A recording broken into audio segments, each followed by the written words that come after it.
He would take care of things. And over time, it became easier to trust him, especially in prison, especially in an environment full of violence. It became easier to trust God because he continued to show himself uh, true in my life. And the more I turned to him, the more he continued to be there for me. I spent the next 18 years in prison after I gave my life to Christ. And not one time did I ever get hurt the whole 18 years. And I remember there being lots of times during those 18 years that people wanted to cause problems for me. And I remember praying over and over, and each time I was delivered out of every one of those situations. And it made it easier for me the next time to trust God even more as a result of that. So after I dropped out of the gang, or at least after I walked away from the gang, um, I still stayed on the yard for a little while. But it got to a point where um, people just began trying to cause more problems. People began trying to cause problems for me.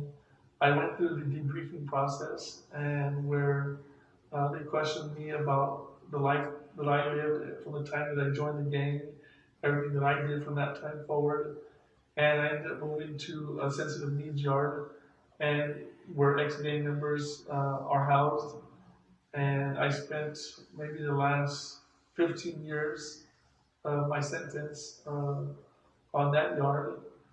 And, I would like to say that once I made it to that yard, that the violence and a lot of the other things changed. But, human nature, it's not always going to be that way. You're always going to find yourself in a situation or a place where people are living the way they are, and you're going to have to make the decision if you're going to live right and do the right thing or not. Here's the thing about making right choices. It gets easier when you build on top of the other one. When you put one right choice after the other one, the next one becomes easier to make. And the same thing goes for making the wrong choice. When you're making the wrong choices, it's easy to make one wrong choice after the other one if you're building on top of a bunch of wrong choices. For me, I began making right choices. It wasn't easy initially. It got easier the more that I made the right choices. My life is better today only because of the different choices that I made. I don't think I ever really gave much thought to what prison was going to be like when I first started getting into trouble. I don't even think I thought I was going to get caught. I thought I was going to get away with everything that I ever did. And then when I did get caught, I think the reality of what my future was going to be like hit me really fast. Um, Being locked up is spending a day with yourself and just thinking about all the wrong choices that you've made. There's misery, pain, loss, and you have to go through that every day. I remember being locked up for several years, and I remember thinking that I wished I could go back and change the decisions that I made in the past. When you're locked up, you're living a life where you're being told what to do every day, when to shower, when to not shower, when to eat, when to not eat. Um, you don't get to be with your family anymore. You don't get to be with your friends. You don't get to have fun. Someone is usually trying to do something to you, con you, steal from you, or hurt you. And, if you find a way to make it through the day, you still have to face yourself at the end of the day. And for so many years, I remember staying up late until I was completely exhausted, and then I would go to sleep, or at least try to go to sleep. And the reason I would do that was because I didn't want to lay there and have to think about being in prison or dying in prison. And so I thought it was easier to keep myself distracted by watching TV or reading a book or just doing anything to keep my mind distracted until I was exhausted at night, and then I would go to sleep. And I did that day after day, year after year, so I wouldn't think about where I was at or what my life was like or what my life was going to be like. And That is being in prison. You know, you're not going to want to be there. You're not going to enjoy it. And like I said, you can make it through the day being distracted, but there's going to come a time where you're going to spend time thinking about what you've done to your life, and you're going to realize that it's a miserable existence. It is difficult. It's a challenge, and but I'll tell you what, I would rather live the life that I do now, knowing that I have enemies because I'm no longer part of the gang, than to still be in the gang and be living a miserable life as a result of it. So prior to getting out, I started making just different choices about who I was going to be. I knew that I wanted to be a different person. I knew that I wanted to live differently. And I didn't always know how to go about doing that. So I started going to the library and I started finding books uh, that I could read that would help me to deal with. I found anger management books. I found stress management books, and I started reading those. I started signing up for classes, voluntary classes that they had within the prison system. I started going to those classes. I started going to NAA groups to help me deal with the drug and alcohol addictions that I had in the past. I started signing up for religious groups. I found a Toonie group that helped me out. I found a Breaking Barriers. I found just different groups that were helping me out. I started going through these books. I Am Responsible, um, just working through them. And, these books and these classes gave me the different thinking skills that I needed. They helped me to think about things and put things in a perspective that I just didn't have. It was one thing for me to want to change. It was one thing for me to know that I wanted to live differently and to live a better life. And it was a different thing to know how to go about doing that. It was a struggle at times to figure those things out. Having those classes to go through, having these books, and being able to go through them gave me the kind of set the pattern for me. It kind of set a path about what I wanted to do and how I wanted to be, and it gave me the thoughts to think differently and to spend time thinking about those things.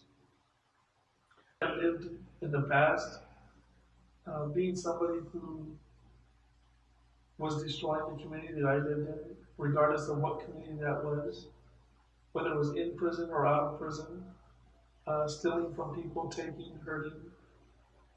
When I gave my life to Christ, um, it was a 180 change.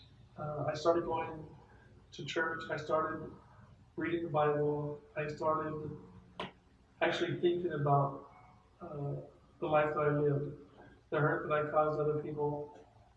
One of the things that I wrote about when I was going through the I Am Responsible workbook was when I got to the letter E, empathy. And I wrote that because, having empathy for other people was one of the really motivating factors of change in my life. Um, Thinking about the way that I was hurting other people, the harm that I was causing. And it's made an impact on my life in terms of who I am and how I live my life. And today, um, am I the giver versus the taker? Yes, I'm the giver versus the taker today. And it feels great. I can't think of anything better than to have the feeling of seeing how much impact you can have on someone's life by even the smallest kind of giving that you do. I participate now in going out and feeding the homeless, and we're making lunches for them, finding clothes for them. I talk to people and I try to convince them to give me clothes uh, so that I can go give to the homeless. And it's great. I love being the person that I am today. I love being able to go out there to see these people's faces when we show up with the food, when we show up with the clothing, and just to know that those things have an impact on other people's lives. Sometimes it's not food and clothing that we're giving to the homeless. Sometimes the giving that I do is just the time that I give to other people, to my friends, to my family, to be there. Growing up, once I started using drugs and alcohol, it was all about me. I wasn't spending any time caring about my family or my friends. It was all about me. And today I can say the opposite, that my time now is spent with my family, my friends. My friend was 15 years old. He was hanging around with guys that lived in his neighborhood. He's at a park. He's not a part of the gang, but the guys that he's with are gang members. These are guys that he grew up with, that were in his neighborhood, and they were at a park. Somebody drives by that one of the guys that he's with doesn't like. He pulls out a gun, not my friend. The guy that he's with pulls out a gun and shoots at the guys that are driving by. Nobody got hurt, nobody got shot, but somebody across the street heard the gunshots and called the police. The cops came and arrested him, and he thought in his mind, well, I didn't do anything, I didn't shoot anybody, I didn't have a gun, I was just here. And that's all it took, and he got arrested. When you're with somebody who commits a crime, they don't look at it as you didn't do it, so we'll just let you go. You're an accomplice of the crime. That means you're going to get the same amount of time that they did, and that's exactly what happened. He was 15 years old. He's serving 42 years to life. He's been in prison for 10 years now. He has 32 more years to go before they consider letting him go. And not a day goes by that he doesn't regret hanging around with those gang members. And he was never a gang member himself. And now he's in prison until he's going to be 50 or 60 years old. So when I was going through the I Am Responsible workbook, I have a lot of different favorites. I like the stories that they shared in there, and I was able to learn some different things about different people. But one of the first ones was actually the first letter, and it's letter A. I am responsible for all that I do. I am responsible for all that I choose not to do. It asked me to pick a letter for myself. And the word that I chose was attitude. I chose attitude because over the years I've learned that I'm not always going to like the situation that I'm in. I'm not always going to like the things that I have to do. But I always have the choice of the attitude that I'm going to have when I'm doing those things. I can always have the attitude of being grateful that I can have a job in front of me. I can have the attitude that what I'm doing is helping others. I chose that because, excuse me, I chose attitude because it was one of the things that really had a big impact on my life. Just making the choice every day. What attitude am I going to have towards the things that I'm going through? And for me, I chose to have a positive attitude. I chose to have a positive attitude even though things weren't always easy. And that positive attitude helped carry me through all the difficult things that I was going through. But there's lots of different ones that I like. I liked the letter U because it talked about Tom Brady. And the letter U says, I am responsible for dealing with unexpected opportunities. And it gives a little brief story of Tom Brady, who in 2001 was the fourth string quarterback for the New England Patriots. And that day, Bledsoe got hurt, and Tom Brady got pulled in to finish the game up. And I remember watching that game. That's why I really enjoyed reading this, because nobody thought that Tom Brady was going to do anything, because he was a sixth-round draft pick, and he played at Michigan, but didn't really have a great reputation. And he turned that around from being somebody who was not highly picked to somebody who won multiple Super Bowls. You know, the word in the I Am Responsible workbook was unexpected, and it talked about Tom Brady.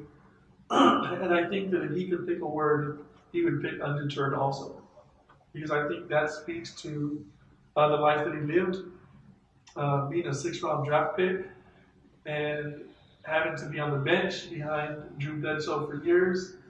And I think now After winning, excuse me, after winning as many games as he did over the years and now Super Bowls, I think undeterred would be his word also. So I really like this. That's good.